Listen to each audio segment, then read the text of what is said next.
Hello everyone, welcome to my channel. फेरि पनि तपाईँलाई च्यानलमा हाम्रो सजिलो लेसनमा स्वागत गर्न चाहन्छु है। म तपाईँको बिचमा फेरि अर्को लेसन लिएर आइसकेको छु। मलाई लाग्छ तपाईँले गएको दिनमा फेरि योभन्दा अगाडिको लेसन हेरिसक्नु भएको छ होला। अहिले हामी चाहिँ गिटार क्लासमा छौँ र विशेष गरी गिटार कोर्सको क्लासहरू हेर्दा अहिले चाहिँ हामी लेसन फेरि पहिलो, दोस्रो, तेस्रो, चौथो, पाँचौँ लेसनहरू गइसकेको छ। छैटौँ लेसन पक्कै पनि तपाईँले हेर्नुभयो होला र योभन्दा अगाडिको लेसन हेर्नु भएको छैन भने तपाईँले एकचोटि पक्कै पनि हेरिहाल्नुहोस् ताकि तपाईँलाई सजिलो हुन्छ। योभन्दा अगाडिको लेसनमा यो आई बटन पनि मैले राखिदिएको छु। विशेष गरी हामीले सी मेजर स्केलभित्र पढ्ने रिलेटिभ कर्डहरू हेर्दै थियौँ र चाहिँ 4वटा कर्डहरू हामीले चाहिँ गएको समयमा हेऱ्यौँ है।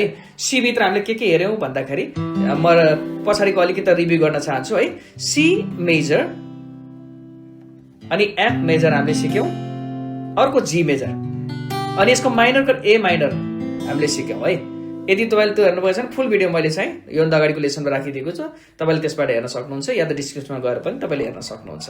आज चाहिँ हामी दोस्रो कर्डमा जाँदैछौँ है। सी पछि हामी अर्को कर्ड जाँदैछौँ डी मेजर है। डी मेजर अब म फेरि पनि भने यदि यो कर्डै तपाईँलाई आउँदैन भने त तपाईँले पहिला चाहिँ हाम्रो अगाडिको लेसनहरू 1, 2, 3, 4, 5 लेसनहरू हेर्नुपर्छ अनि मात्र तपाईँलाई सजिलो हुन्छ है।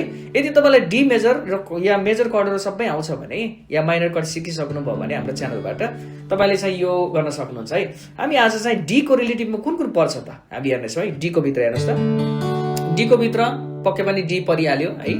डी मेजर जसलाई हामीले चाहिँ यसरी दबाउन सक्छौँ है। तपाईँको 1, 2, 3 दोस्रो फ्रेटभित्र तेस्रो तारलाई दबाउनु भयो भने पहिलो औँलाले, त्यसपछि आएर फेरि दोस्रो फ्रेटभित्र नै दोस्रो कोठाभित्र नै तपाईँको यो बिचको औँलाले है, तपाईँको सेकेन्ड औँलाले चाहिँ पहिलो तारलाई र त्यसपछि तपाईँको थर्ड फिङ्गरले आएर चाहिँ तपाईँले सेकेन्ड थर्ड फ्रेटभित्र दोस्रो तारलाई यो दबाउनु भयो भने तपाईँले चाहिँ यहाँ चाहिँ है 4वटा तारबाट तल हान्नुभयो भने यो चाहिँ डी भयो। भनेपछि डी को रिलेटिभ भित्र के छ भने डी, हेर्नुहोस् त यो चाहिँ डी अनि अर्को जी है। जी लाई हेर्नुहोस् डी जी जी मेजर अनि अर्को भनेको ए मेजर, ए मेजर है। फेरि मैले भने डी जुन चाहिँ हामीले सिकिहाल्यौँ। जीलाई कसरी हात राख्न सक्छौँ, जीलाई तपाईँले माथि हेर्नुहोस् त तपाईँको 5 नम्बर तपाईँको पहिलो औँलाले 5 नम्बर तारलाई अर्थात् दोस्रो कोठाको 5 नम्बर तारलाई, त्यसपछि तपाईँको सेकेन्ड फिङ्गरले गएर थर्ड नम्बर कोठामा 6th स्ट्रिङलाई र त्यसपछि आएर तपाईँले त्यही थर्ड नम्बर कोठाभित्र तपाईँको थर्ड नम्बर औँलाले दोस्रो तारलाई र त्यसपछि आएर फर्स्ट तारलाई 1 नम्बर चौथो नम्बर औँलाले यो दबाउनु भयो भने जी, हेर्नुहोस् त सुरुबाट माथिबाट तपाईँले पुरै तारलाई हान्न सक्नुहुन्छ। यो भयो जी मेजर, डी जी र अर्को ए मेजर। ए मेजरको लागि सजिलो हेर्नुहोस् कति सजिलो छ। तपाईँको यो दोस्रो फ्रेटभित्र दोस्रो कोठाभित्र तपाईँको दोस्रो, तेस्रो र चौथो तारलाई दबाउने। कसरी दबाउने भनेपछि तपाईँको कतिजनाले एउटा औँलाले छोडेर पनि दबाउनुहुन्छ, कतिजनाले यो 3वटा औँलाले पनि दबाउनुहुन्छ है। जसरी दबाउँदा पनि हुन्छ, तपाईँलाई जसरी कम्फर्टेबल हुन्छ। तर मैले प्राय चाहिँ दोस्रो, तेस्रो र चौथो औँलाले गर्छु र माथिबाट दबाउँदैछु 4 नम्बर, 3 नम्बर र 2 नम्बर। हेर्नुहोस् त ए मेजर, ए मेजर है।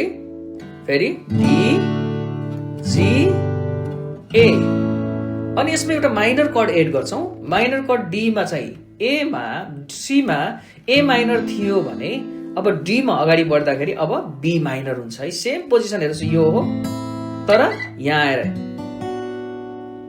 है चौथो फ्रेटभित्र चौथो, तेस्रो र दोस्रो फ्रेटभित्र हामीले स्ट्रिङहरू दबाएका छौँ।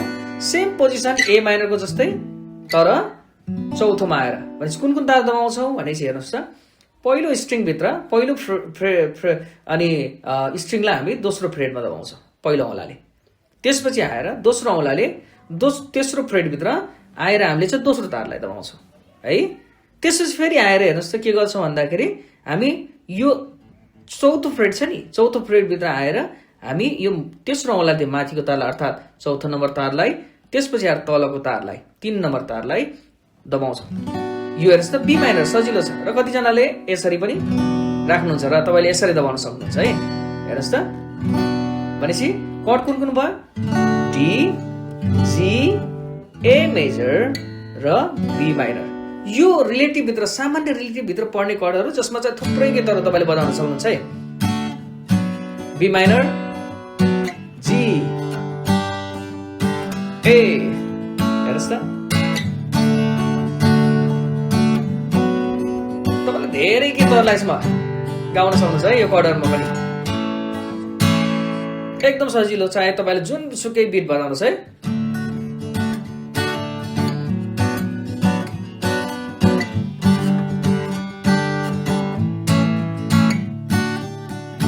हेर्नुहोस् सजिलो छ डी बी माइनर जी ए र आज यो भिडियो तपाईँले पुरै हेर्नुभयो र यो सिक्नुभयो भने तपाईँले आज डी मेजर स्केलको रिलेटिभ कर्डहरू 4वटा कर्डहरू तपाईँले थाहा पाउन सक्नुहुनेछ है गएको क्लासमा गएको भिडियोमा तपाईँले चाहिँ सी को हेर्नुभयो आज हामीले डी को हेऱ्यौँ फेरि नेक्स्टमा हामी फेरि ई ल्याएर आउँछौँ र फेरि अझै त्यसै गरी थुप्रै लेसनहरू ल्याएर आउँछौँ र अहिलेसम्म हाम्रो च्यानलमा तपाईँ जोडिनु भएको थिएन आज पहिलोचोटि हेर्दै हुनुहुन्छ भने सब्सक्राइब गर्न नबिर्सनुहोस् है र साथीहरूलाई सेयर गर्न नबिर्सनुहोस् र भिडियो मन पर्यो भने लाइक गर्न नबिर्सनुहोस् कमेन्ट पनि गर्नुहोस् ताकि आउने दिनहरूमा हामी अझै धेरै भिडियो ल्याउन सकौँ र तपाईँ चाहिँ हेरेर भिडियो हेरेर तपाईँ सिक्न सक्नु भएको होस् है कस्तो लाग्यो भिडियो भन्न नबिर्सनु होला हामीलाई र प्रतिक्रिया दिन नबिर्सनु होला जति धेरै तपाईँले लाइक गर्नुहुन्छ त्यति धेरै नयाँ नयाँ भिडियोहरू आउँछ त्यति धेरै कमेन्टहरू आउँछ है त्यति धेरै तपाईँलाई हामी नयाँ नयाँ तरिकाहरू पनि सिकाइदिनेछौँ लाइक गर्न नबिर्सनु होला है तपाईँले धेरै लाइक गर्नुभयो र कमेन्टहरू तपाईँले छोड्नुभयो भने भोलिको दिनमा